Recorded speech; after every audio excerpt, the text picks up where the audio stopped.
So we all have experiences and events that shape us, kind of define who we are in life. And growing up, there were two things that were very prominent in my life. It was spirituality and football. And so my spirituality kind of was shaped and formed by a great woman of God who was known as Dr. Doris LaFleur Akins. She was great at building a following and getting young people to follow her and teaching us and sharing with us, teaching us about life. And so that became a big part of who I was, loving God and loving all things God, and just tapping into my spirituality, my kind of the essence of who we are and why we're here. And then part of that became playing football, right? Because we had activities that we wanted to do. You're still a child, and so football was something I've always gravitated to. And in football, I can still remember my earliest experiences. I still can recall my jersey number. I was number 6. The smell of my jersey. That's just that freshness that I felt it smelled like, right? I remember the smell of the grass as I first took the field. I remember the feel of the spikes on my cleats, and just, and it was, I loved establishing a bond with my teammates. Between spirituality and football, it taught me about working together with people of diverse backgrounds to obtain a common goal, right? And this became a part of the fabric of who I am, helped build my character. And now you fast forward years later, I'm playing football at Miramar High School, and we're going through 2-a-day, what we call 2-a-day practices. We're practicing twice a day in the hot sun is beaming down on you. We're getting a break in between practices, and then we're back out practicing again. And during those breaks, as we're sitting there, we're tired, we're fatigued, we're talking with each other, we're laughing, we're trying to formulate our bond. And that's what those practices are about, right? It's about getting better, but it's also about learning your teammates, learning how to work together, learning to trust each other. And that comes with learning each other's background.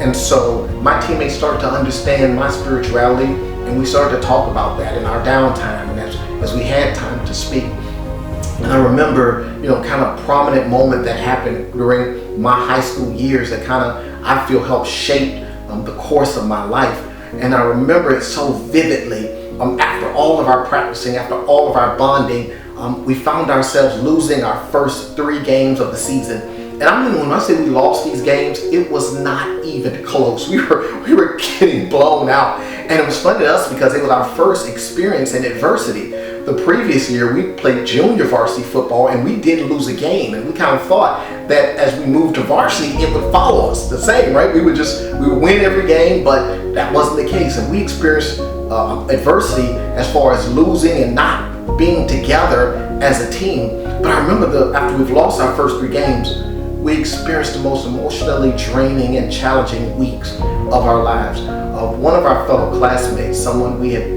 gone to middle school with, and now we were in high school, was working at a restaurant, and someone came in to rob the restaurant, and the gun went off, and she ended up being shot and killed during that. And I remember the emotions that we all felt during that time, how hard we took that loss. And I just remember us talking about it at practice, and wanting to just, wanting to really express our grief to one another.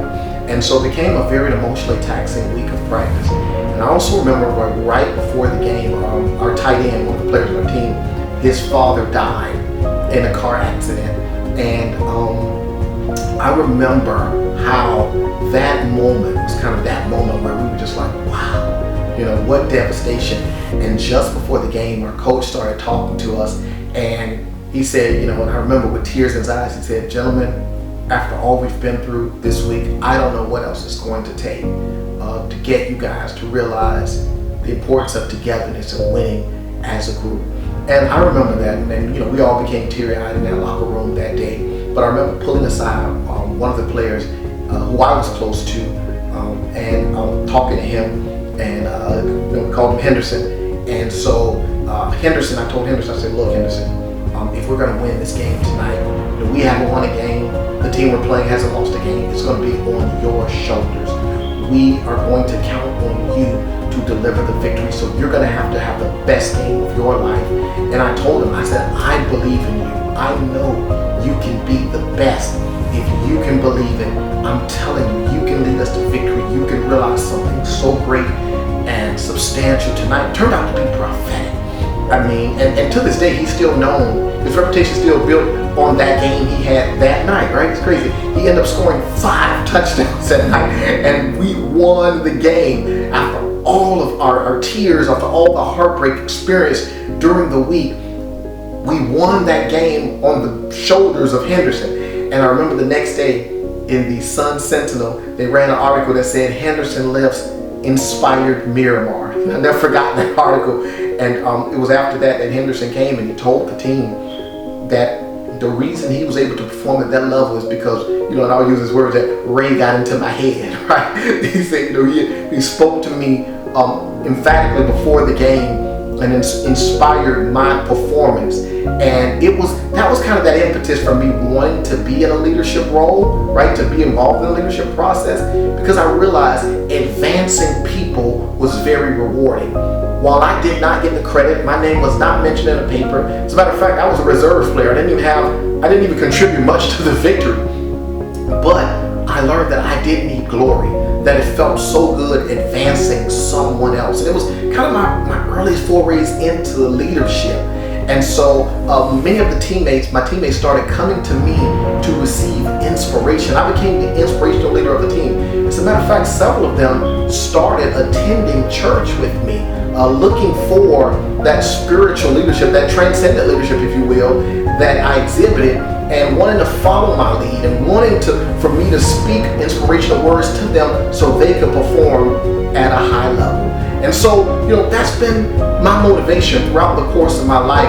I've always looked at myself when I've worked in management positions as a coach, that I'm here to inspire others to perform at a high level, at their best, even if I do not receive any of the glory, even if I do not receive any of the credit. So it's something that I continue to live by as I work in my role as a senior pastor of a church. One of the players on that team, he serves as my lead elder to this day, and he credits my inspirational leadership from high school when we were playing football for his growth in his relationship with God and in his calling as a minister.